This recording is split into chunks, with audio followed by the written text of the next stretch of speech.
The new Ghosts of the Deep dungeon has what I would honestly consider to be some of the coolest looking armor sets in the game, so here's how you beat it. But first, if you like this cool emblem, you can unlock it by gifting 2 subs on Twitch to a live Destiny streamer starting on this date. And completely unrelated, but I'll be doing solo flawless tutorial runs of this dungeon live on Twitch at that exact time and date. What a coincidence. Thanks, love you, now dungeon time. Starting with builds, which I'll have full in-depth guide videos for, linked in the description. I did my first run on Falcon's Hunter and had a ton of success with it, although I would imagine any ad clear focus setup like Assassin's Call Arc Hunter and 6th Coyote or Lucky Pants Strand Hunter would also be really solid. For Warlocks, it's hard to recommend anything other than Well of Radiance with Sunbracers or Verity's Brow. The super is just so strong for the boss DPS phases in this dungeon. On Titans, I would urge you towards Solar Bonk Hammer, or with how strong the current seasonal mods are for it, Arc Cardivan Most Light with Pulse Grenades, where you can quick swap to Curious of the Falling Star right before using your super. The build doesn't matter that much in a full fire team though, so if you want to switch something around or use something else entirely, you'll probably still be fine. As for weapons, I'll touch on recommended loadouts as we get to each encounter in the video. For the intro encounter, you'll want to focus completely on ad clearing weapons. Stuff like Forbearance, Wither Horde, machine guns, and whatnot will get you through this a lot more quickly. If you're one of those speedrunners who knows how to move with one, an Eager Edge Sword can be pretty snazzy as well. You'll begin the encounter by heading to the back of the arena and killing the 2 Praying Knights, after which a Soulfire Binder Ogre will spawn on one of the 3 white roads. Killing the ogre will reveal the way forward, leaving a trail of green mist leading you towards the next grouping of ads that you must kill. If you play Destiny back when Wrathborn hunts were a thing, this is basically that. Now, the trail won't take you all the way to the next location of ads, but rather lead you in the direction that you must go to find them. What will more accurately show you the next location of ads is a large hive symbol floating in the sky, under which ads will spawn once approached, most notably 2 Soulfire Binder wizards that must be killed to reveal the path to the next symbol.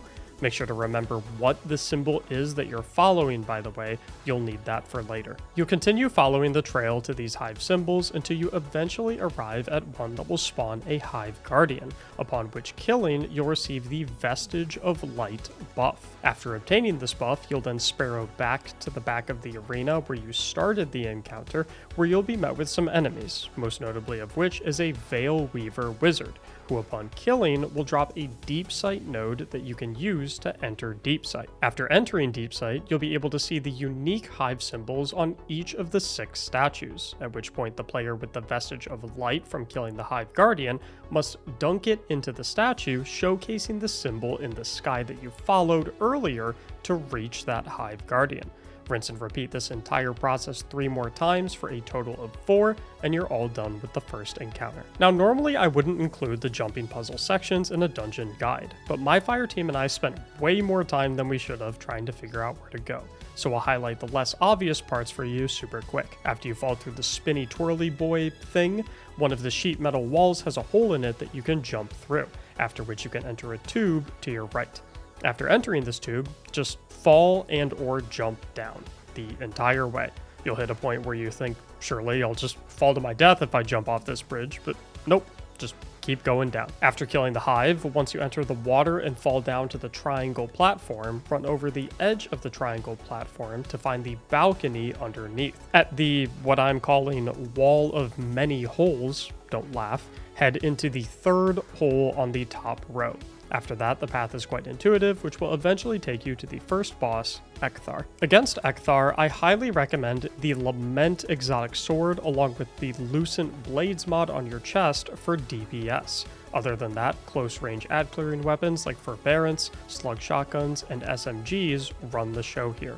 You'll begin this encounter by killing 3 tanky blistered knights towards the back of the arena. Upon doing so, you'll spawn a Keeper of the Deep boss ogre in the back. After killing the Keeper of the Deep, Ekthar will teleport underwater and a Deep Sight node will become available at his original spawn location. Interacting with the Deep Sight node will allow you to see hive symbols on the plates hung up on the walls to the left and right, a total of 3 of which will be revealed to you. You then must remember these symbols and dive underwater through one of the many diving locations scattered around the arena. While underwater, you'll have to wander around searching for the symbols that you saw with the deep sight upstairs, walking up to and activating those that match. Trying to activate a symbol that was not revealed upstairs will kill you instantly.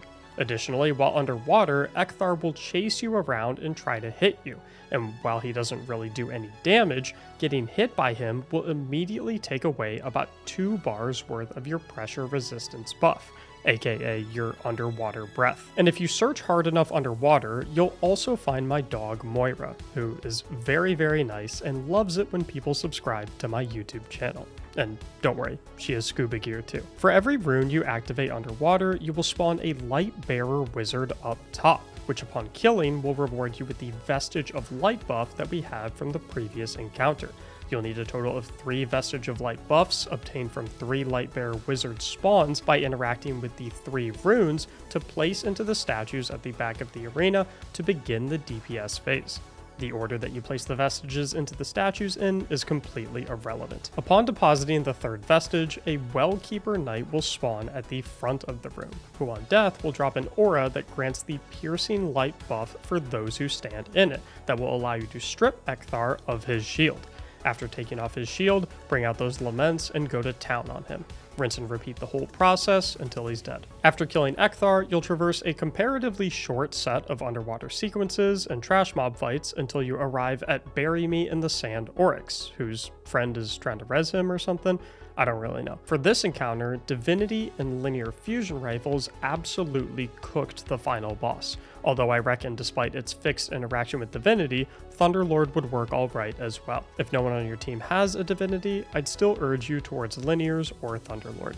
You'll begin the encounter by crushing the ghost at the heart of Oryx, which will spawn a ton of enemies, most notably of which is a sword knight named Warlock. The first thing you'll want to do is find the Deep Sight node on the map, which will take you into Deep Sight and reveal the 3 locations on Oryx's dead Exodia body that you must stand in while you kill Warlock.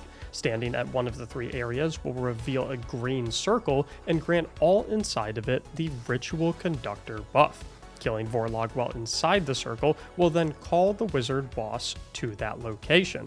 After that, you'll kill the constantly respawning Warlock again while standing in a different circle than the one you killed him from first. In doing so, you'll spawn a Witch Queen symbol at that summoning circle, as well as a small green circle at the location of the very first summoning circle that you killed Warlock at. You'll then run back to the first location that you killed Warlock from that has the small green circle and look through it so that the Witch Queen symbol lines up with it until they both disappear, locking in the circle that had the Witch Queen symbol near it. You'll then kill Warlock once again at the other 2 remaining circles to spawn the Witch Queen symbol above them and look through the circle to make that Witch Queen symbol disappear.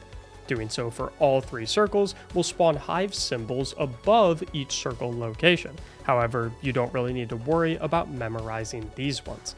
Instead, you'll send a player through the water walls at the left side of the arena, the right side of the arena, and behind Oryx, where you'll all traverse a small tunnel and come out to find a group of hive, a hive guardian, and a floating hive symbol, which you do need to memorize. You'll then kill the hive guardian to receive the vestige of a knight, wizard, or acolyte, depending on which hive guardian you faced. You'll then return to the main arena, activate the Deep Sight node to reveal the symbols, and then have each player dunk their vestige at the circle bearing the symbol of whichever symbol they saw in the room where they killed their hive guardian.